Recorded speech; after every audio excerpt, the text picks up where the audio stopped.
संसार के कण कण में आपका ही वास है। आप ही जन्मदाता है और आपकी ही आज्ञा से काल प्राणी को ग्रहण कर लेता है। आप ही इस संसार को चलाते हैं। जन्म और मृत्यु आपके ही बस में है।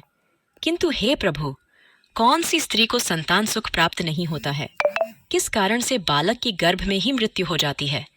किस पाप के कारण स्त्रियों का गर्भ नष्ट हो जाता है? हे जगदीश्वर, हे कृपानिधान, मैं आपसे यह जानना चाहती हूँ कि एक माँ को संतान को खोने का दुख क्यों सहन करना पड़ता है। कृपया आप मुझे इसका कारण विस्तार से बताइए। इसके पीछे कौन सा रहस्य है? भगवान विष्णु मुस्कुराते हुए कहने लगते हैं, हे देवी, आज आपने उत्तम प्रश्न किया है। आपके इस प्रश्न में संसार की सभी माताओं का कल्याण छिपा हुआ है। हे देवी, यह सत्य है कि कुछ बालकों की गर्भ में ही मृत्यु हो जाती है। स्त्रियों के द्वारा किए गए पाप के कारण ही उनका गर्भ नष्ट हो जाता है। इसीलिए हे देवी, आज मैं तुम्हें एक अत्यंत प्राचीन कथा सुनाता हूं। इस कथा के माध्यम से तुम्हें तुम्हारे सभी प्रश्नों के उत्तर मिल जाएंगे। इस प्राचीन कथा को जो भी सुनता है उसे उत्तम गुणवान संतान की प्राप्ति होती है तथा उसके समस्त पापों का नाश होता है। देवी लक्ष्मी कहती है, हे प्रभु, मैं इस कथा को ध्यान से पूरा अवश्य सुनूंगी। कृपया आप मुझे वह कथा सुनाइए। तब भगवान विष्णु देवी लक्ष्मी को कथा सुनाने लगते हैं। हे प्रिय, पूर्व काल की बात है। मध्य देश में एक अत्यंत शोभायमान नगरी थी। उस नगरी में रेवंत नाम का एक सेठ रहता था, जो बहुत अधिक धनवान था। उसके घर में किसी चीज की कोई कमी नहीं थी। उसकी एक पुत्री थी जिसका नाम रेवती था। ये 3 चीजें अपनी स्किन पे कभी भी इस्तेमाल मत कीजिए। नींबू का रस, कॉफी और टी।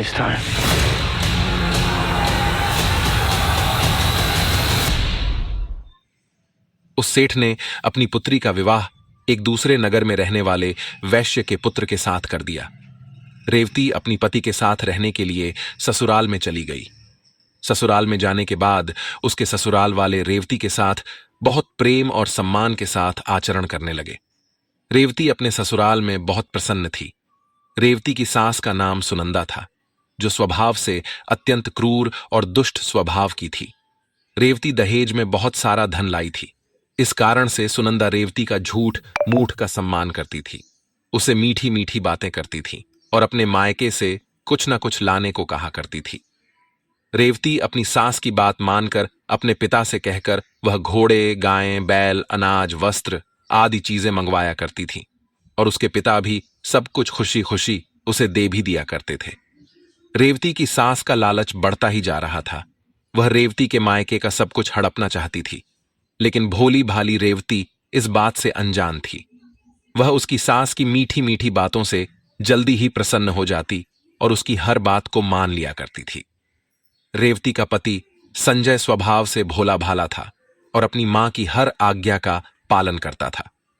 उसकी माता ने बचपन से ही अपने पुत्र संजय को पूरी तरह से वश में किया हुआ था।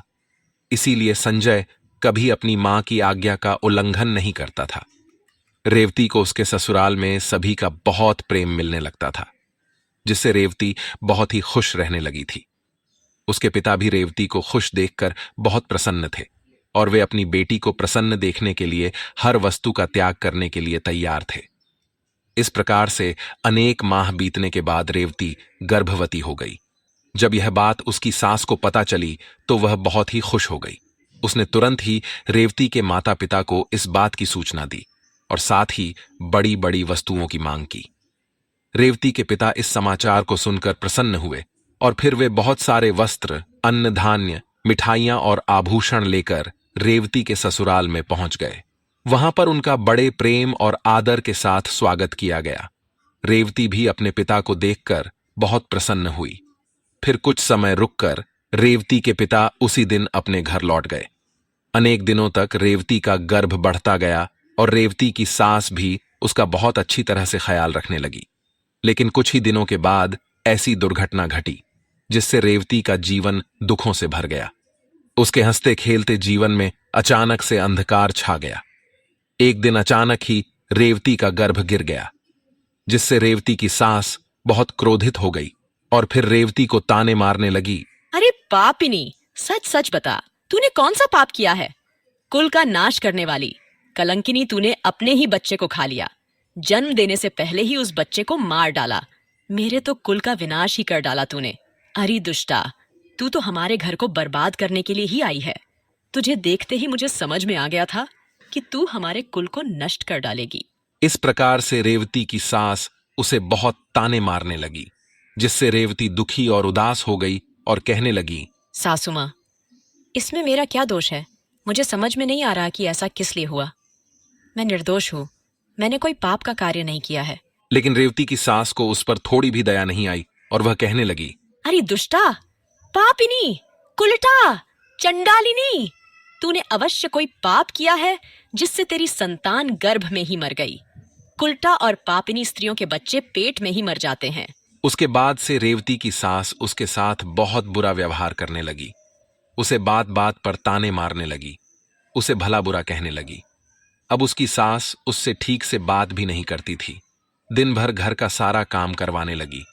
दिन भर काम करने के बाद ही उसे रात को आराम करने को मिलता था। रेवती को घर का झूठा भोजन खाना पड़ता था। अचानक से अपनी सास का ऐसा बदला हुआ रूप देखकर रेवती को बड़ा डर लगने लगा और वह अपनी सास के सामने आने से भी डरने लगी। फिर और कुछ महीने बीत जाने के बाद रेवती फिर से गर्भवती हो गई, जिससे उसके घर वाले सभी प्रसन्न हो गए।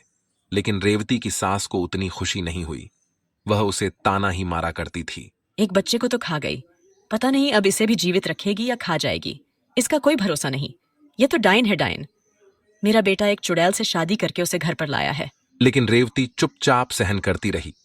इस बार रेवती की सास ने रेवती के पिता को इस विषय में कोई समाचार नहीं दिया और वह चुप ही रही। इधर धीरे धीरे रेवती का गर्भ बढ़ने लगा। रेवती गर्भधारण की हुई अवस्था में भी घर का काम करने लगी। बहुत काम करके थकने के बाद भी रेवती की सास को उस पर दया नहीं आती थी। इस बार रेवती को 9 महीने पूरे हो गए और अब उसका प्रसूति का समय आ गया। रेवती को कमरे में ले जाया गया और फिर रेवती बालक को जन्म देने लगी। जब रेवती ने बालक को जन्म दिया तो उस बालक के मुख से कोई आवाज सुनाई नहीं दी। वह बालक कोई भी हलचल नहीं कर रहा था। इस बार रेवती ने एक मरे हुए लड़के को जन्म दिया था। इस बात को सुनते ही रेवती बहुत दुखी हो गई और जोर जोर से रोने लगी। इधर रेवती की सास बहुत गुस्सा हो गई और उसने तुरंत ही रेवती को पकड़कर घर से बाहर निकाल दिया और कहा, अरे दुष्टा, पापिनी, तू इस घर में रहने के लायक नहीं है। तू तो चांडालिनी है। तू मेरे पोते को खा गई, अब तू इस घर में नहीं रह सकती। तू अभी इस घर से निकल जा। आज के बाद मैं तुझे इस घर में रहने नहीं दूंगी। तू कहीं पर जाकर मर जा, किसी नदी में कूद जा या अग्नि में जलकर भस्म हो जा, लेकिन इस घर में मैं तुझे अब रहने नहीं दूंगी। इस प्रकार से ताना देते हुए रेवती के सास ने उसे घर से धक्के मारकर भगा दिया। रेवती का पति भी यह सब चुपचाप देख रहा था। उसने भी कुछ नहीं कहा। फिर रेवती वैसी ही अवस्था में घर से चली गई। रेवती चलते चलते एक जंगल में पहुंच गई। वह जंगल बहुत घना और भयानक था। उस जंगल में कोई मनुष्य दिखाई नहीं पड़ रहा था। फिर रेवती को उस जंगल में एक बहुत ही बड़ा और सुंदर वृक्ष दिखाई पड़ा। उस वृक्ष के पास एक बहुत ही सुंदर आश्रम था। रेवती जल्दी से उस आश्रम के पास चली गई और इधर उधर देखने लगी, तो वहां पर उस आश्रम में कोई भी नहीं था। रेवती वहीं बैठकर विश्राम करने लगी। रेवती इतनी डरी हुई और उदास थी कि वह अपने पिता के घर पर भी जाना नहीं चाहती थी। उसे यह भय लगने लगा था कि कहीं उसकी वजह से पिता का समाज में अपमान ना हो। इसीलिए उसने उसी जंगल में रहने का निर्णय लिया और वह उसी आश्रम में निवास करने लगी। वहीं बैठकर रेवती भगवान विष्णु की पूजा करने लगी और उनकी भक्ति में डूब गई। अनेक दिनों तक वहां पर उसने भगवान विष्णु की तपस्या की। फिर कुछ दिनों के बाद उस आश्रम पर एक साधु एक गाय को लेकर पधारते हैं। वे साधु अत्यंत विलक्षण थे। उनके मुखमंडल पर तेज था। ऐसा प्रतीत हो रहा था कि उन्होंने सैकड़ों वर्षों तक तपस्या की है। जब रेवती उन साधु को देखती है तो बड़ी प्रसन्न होती है और उनका स्वागत करती है और कहती है, पधारिए हे साधु महाराज, आपका स्वागत है। आप कोई महान पुण्यात्मा दिखाई पड़ रहे हैं। रेवती के ऐसे वचन सुनकर साधु महाराज कहते हैं, हे पुत्री, तुम कौन हो और किस कारण से इस वन में अकेले निवास कर रही हो? यदि कोई गोपनीय बात ना हो तो मुझे सच सच बताओ। तुम यहां पर अकेले क्यों रह रही हो? तुम्हारे पति कहां पर है और तुम्हारे दुख का क्या कारण है? तब रेवती कहती है, हे साधु महाराज, मैं अत्यंत दुखी हूँ और मेरी सासू माँ ने मुझे घर से निकाल दिया है, इसीलिए मैं इस वन में निवास कर रही हूँ। साधु कहते हैं, हे पुत्री, तुम्हारी सास ने ऐसा क्यों किया? किस कारण से तुम्हें घर से निकाल दिया है? तब वह रेवती कहती है, हे साधु महात्मा, मेरी पहली संतान गर्भ में ही नष्ट हो गई और जब मैंने दूसरी संतान को जन्म दिया तो वह मरी हुई थी। इसी कारण से क्रोधित होकर मेरी सास ने मुझे घर से निकाल दिया है। अब मैं अपना यहीं पर निवास कर रही हूँ। पिता का अपमान ना हो इसीलिए मैं उनके पास भी नहीं जा रही हूँ। कृपया आप ही मेरे दुख दूर कीजिए। मैं कहाँ जाऊं? अब मैं क्या करूं? इस प्रकार से रेवती द्वारा पूछने पर वे साधु महात्मा कहने लगते हैं, हे पुत्री, यह तो बड़े दुख की बात है, किंतु तुम चिंता मत करो, मैं तुम्हें कुछ उपाय बताता हूं। तुम उस उपाय को करो जिससे तुम्हें उत्तम संतान की प्राप्ति होगी।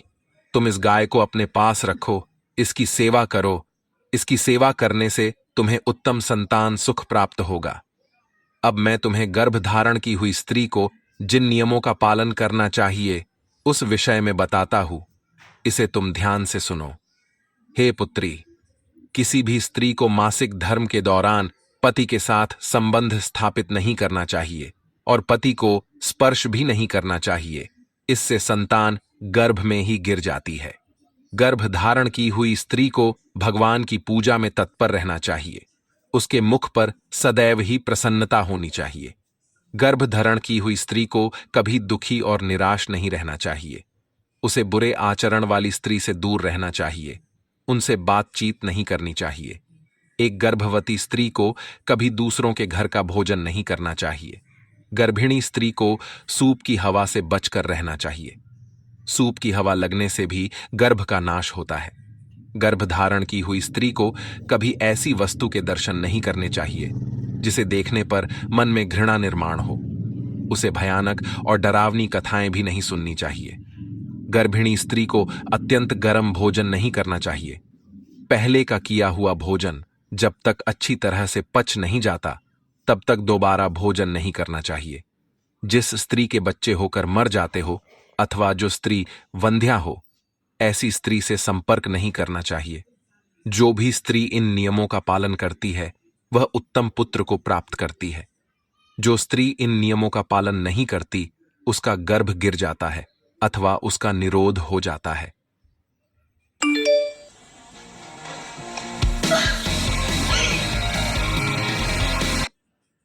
हे पुत्री, अब मैं तुम्हें पुत्र प्राप्ति का उपाय बताता हूं, इसे ध्यान से सुनो। मासिक धर्म के समय 4 दिनों तक स्त्री को पति के साथ संसर्ग नहीं करना चाहिए। वह चौथे दिन ही शुद्ध होती है। 1 सप्ताह के बाद वह देवी देवताओं का पूजन करने के योग्य बनती है। संबंध बनाते समय स्त्री और पुरुष के मन में जैसी कल्पना होगी वैसा ही गर्भ उत्पन्न होगा, इसमें संदेह नहीं है। युग्म तिथि वाली रात्रि में सहवास करने से पुत्र होता है और अयुग्म तिथि वाली रात्रियों में सहवास करने से कन्या का जन्म होता है। युग्म तिथि का अर्थ होता है द्वादशी, चतुर्दशी, षष्ठी, अष्टमी, दशमी और अयुग्म तिथियां होती है एकादशी, त्रयोदशी, पंचमी, सप्तमी और नवमी। ऋतुकाल में पहले सप्ताह को छोड़कर दूसरे सप्ताह में स्त्रियों को सहवास करना चाहिए। स्त्रियों का ऋतुकाल 16 रात्रियों का होता है। यदि स्त्री मासिक धर्म के बाद 14वीं रात्रि में सहवास करती है तो उस गर्भ से गुणवान, भाग्यवान, धनवान तथा धर्मनिष्ठ पुत्र का जन्म होता है। ऋतुकाल के 5वें दिन स्त्रियों को कटु, तीक्ष्ण और गर्म भोजन का परित्याग करके मधुर अर्थात मीठा भोजन करना चाहिए। क्योंकि स्त्रियों की कोख औषधि पात्र होती है और पुरुष का बीज अमृत तुल्य होता है, इसीलिए स्त्रियों को सहवास से पहले तीखा, कड़वा और गर्म भोजन नहीं करना चाहिए। वह साधु कहते हैं, हे देवी, इस प्रकार से मैंने तुम्हें संतान प्राप्ति के लिए महत्वपूर्ण नियम बताए हैं। तुम इन नियमों का पालन करो, तुम्हें उत्तम संतान सुख प्राप्त होगा। फिर रेवती कहती है, हे मुनिवर, इस समय पर मेरे पतिदेव मेरे पास नहीं है, तो मेरा उनसे मिलन कैसे होगा और किस प्रकार से मुझे संतान सुख प्राप्त होगा? साधु महात्मा कहते हैं, हे पुत्री, तुम अभी से इस गौ माता की सेवा करो, तुम्हारा पति स्वयं चलकर तुम्हारे पास आ जाएगा।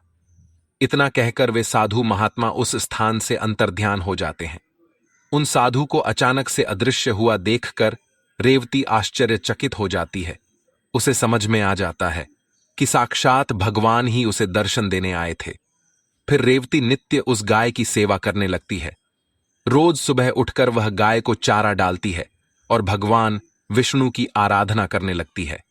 उधर रेवती के पति को सपने में साक्षात भगवान विष्णु आकर उसे दर्शन देते हैं और उसे उसकी पत्नी के पास जाने की आज्ञा देते हैं। रेवती का पति दूसरे दिन जागते ही अपनी पत्नी को खोजता हुआ उस वन में चला जाता है। फिर उसे उस जंगल में एक आश्रम दिखाई पड़ता है, तो वह उस आश्रम के पास जाता है तो उसे उसकी पत्नी रेवती दिखाई पड़ती है। वह अपनी पत्नी को देखकर बहुत प्रसन्न हो जाता है। फिर वह भी अपनी पत्नी के साथ उसी वन में निवास करने लगता है। कुछ दिनों के बाद रेवती का ऋतुकाल आता है और वह उन साधु महात्मा के द्वारा बताए हुए नियमों का पालन करते हुए अपने पति के साथ सहवास करती है। उसके पति के मिलन से रेवती पुनः गर्भ धारण कर लेती है और फिर 9 महीने तक वह गर्भ उसके अंदर बढ़ने लगता है। फिर 9वें महीने के बाद रेवती को एक अत्यंत सुंदर पुत्र रत्न की प्राप्ति होती है, जिसे पाकर रेवती और उसका पति दोनों बहुत प्रसन्न होते हैं। पुत्र का जन्म होने के बाद वह गाय भी उस स्थान से अदृश्य हो जाती है। इस चमत्कार को देखकर रेवती और उसका पति दोनों अचंभित हो जाते हैं। फिर वे तीनों अपने घर चले जाते हैं। उधर रेवती की सास अपने पुत्र को रेवती के साथ एक बच्चे को लेकर आता हुआ देखकर बहुत प्रसन्न हो जाती है और उससे पूछती है, हे बहू, ये तुमने कैसे किया? किस कारण से तुम्हें पुत्र की प्राप्ति हुई? फिर रेवती अपनी सास को सारी हकीकत बता देती है। रेवती की सास को इस बात पर विश्वास नहीं होता है, तो वह पूछती है कि वह स्थान कहां पर है। रेवती अपनी सास को उस स्थान के बारे में बता देती है। फिर दूसरे दिन रेवती की सास चुपचाप अकेले ही उस स्थान पर चली जाती है और उस चमत्कारी साधु की राह देखने लगती है। उसके मन में लालच होता है। वह सोचती है कि जब वे साधु आएंगे तो मैं उनसे कोई अनमोल वस्तु भेंट में मांगूंगी। अनेक दिन बीतने के बाद भी वह साधु नहीं आता तो वह बहुत गुस्सा हो जाती है। उसी क्षण उस स्थान से एक राक्षसी जा रही होती है। जब वह राक्षसी रेवती की सास को उस आश्रम के पास खड़ा हुआ देखती है तो वह तुरंत उसके पास जाती है और कहती है, अरे वाह, आज मेरे लिए इस जंगल में ताजा ताजा भोजन आया है। इतना कहकर वह राक्षसी रेवती की सास को मारकर खा जाती है। इधर रेवती अपनी सास की राह देख रही होती है, किंतु उसकी सास नहीं मिलती है, तो वह अपने पति को अपनी मां को ढूंढकर लाने को कहती है। रेवती का पति अपनी मां को ढूंढने के लिए जंगल में जाता है तो उसे वहां पर उसकी मां दिखाई नहीं पड़ती है, लेकिन वहां पर उसकी माता के कंकाल दिखाई पड़ते हैं, जिसे देखकर वह दुखी मन से घर पर लौट आता है। उन्हें एक व्यक्ति के द्वारा पता चलता है कि उस जंगल में एक राक्षसी का वास था और उसी राक्षसी ने रेवती की सास को मार डाला है। लालच के कारण रेवती की सास को राक्षसी खा जाती है। फिर रेवती और उसका पति अपने पुत्र के साथ घर पर सुखी जीवन व्यतीत करने लगते हैं। भगवान विष्णु देवी लक्ष्मी से कहते हैं, हे देवी, इस प्रकार से रेवती ने गर्भ धारण के नियमों का पालन किया, जिससे उसे उत्तम संतान की प्राप्ति हुई। देवी लक्ष्मी कहती है, हे प्रभु, जिस बालक की मृत्यु गर्भ में ही होती है अथवा जन्म के बाद तुरंत मृत्यु होती है, उसकी मुक्ति के लिए क्या उपाय करना चाहिए? भगवान विष्णु कहते हैं, हे प्रिय, तुमने यह उत्तम प्रश्न किया है, इसीलिए तुम अब ध्यान से सुनो।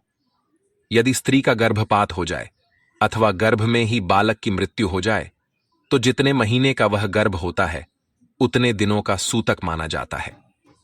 आत्म कल्याण की इच्छा रखने वाले मनुष्य को उस गर्भ में मृत्यु हुए बालक के लिए कुछ भी नहीं करना चाहिए, उसका श्राद्ध नहीं करना चाहिए। यदि जन्म से लेकर चूड़ाकर्म संस्कार के बीच में बालक की मृत्यु हो जाती है तो उस बालक की मुक्ति के लिए अन्य बालकों को दूध का भोजन देना चाहिए। यदि चूड़ाकर्म संस्कार के बाद 5 वर्ष के भीतर बालक की मृत्यु हो जाती है तो शरीर दाह का संस्कार करना चाहिए, उसके लिए दूध का दान करना चाहिए और बालकों को भोजन कराना चाहिए। यदि 5 वर्ष की आयु के बाद बालक की मृत्यु हो जाती है तो उसका दाह संस्कार करके उसके लिए जल से भरे मिट्टी के पात्र का और खीर का दान करना चाहिए। तभी उस बालक को पुनर्जन्म प्राप्त होता है। तो दोस्तों, इस प्रकार से भगवान विष्णु ने माता लक्ष्मी को गर्भधान का रहस्य बताया है। उम्मीद है आपको यह कथा पसंद आई होगी। विष्णु अवश्य लिखे, साथ ही चैनल को सब्सक्राइब करें। आप सभी का धन्यवाद।